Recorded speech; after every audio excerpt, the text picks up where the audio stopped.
Well, the Northeast Tennessee Association of Black Social Workers is hosting a special event to raise awareness about an important topic. Here with more now, we have Cory Whitfield, president of our local chapter, and Susan Turner, also part of the organization, also going to be speaking at this event that we're talking about coming up in August. Great to have both of you with us.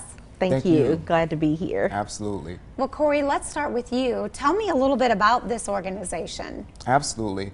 So our organization, the Northeast Tennessee Association of Black Social Workers, was established roughly around October of 2021. We started to get the ball rolling on this roughly around 2020. And so it's been kind of a journey to bring this together.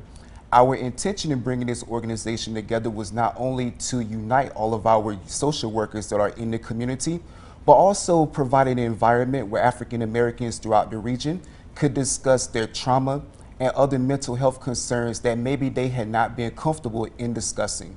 So what we've been doing is doing a lot of advocacy work within the community, providing African Americans with the opportunity to discuss whatever type of issues they've been having, and we're also helping to remove the stigma and the taboo that have been associated with mental health within our community. Yeah, that's so important, getting rid of that stigma and bringing the attention and the support. And you guys are putting together a big event coming up in August, the later part of the month. Tell me a little bit about what you're going to be doing and a little bit about your presentation. We're going to be talking about ACEs and from like a black person's perspective and how those adverse childhood experiences, we know it affects everybody, every community, every race, every gender, but more so taking away that stigma with mental health in the black community and making them more aware of what ACEs really is, how ACEs came about, and how that trauma affects us even now as adults, and how it affects our relationships with others, especially our kids. And those African American kids, 61% have at least one ACEs score compared to other races. So that's kind of huge, and we want to bring that awareness and also give involvement about how we can help and they can overcome that trauma.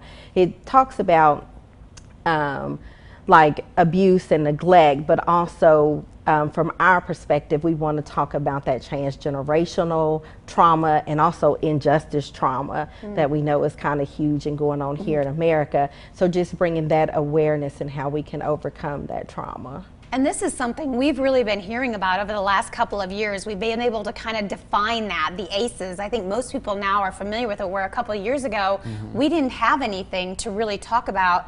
And when you look at all the different factors that are in there, and everybody has a score. Yes, These experiences, but how important that we can learn to live with them and get past them. Yes, Absolutely. and also help our children to know and understand where their behaviors may be coming from, what those triggers are, and then as the parents of those children, how we can help them and better assist them too. Yeah. So important. Okay, well, we're going to give everybody the information because this is coming up August the 27th. It's happening over there at the ETSU campus at the Culp Center Auditorium. Also, if you want more information too on the organization, we're going to post that on our website so you can get in touch with them. They're going to have a reception coming up too after the program, but the community is invited to this important event. Susan and Cory, thanks so much for joining us. Thank you for having us. us. Thank you.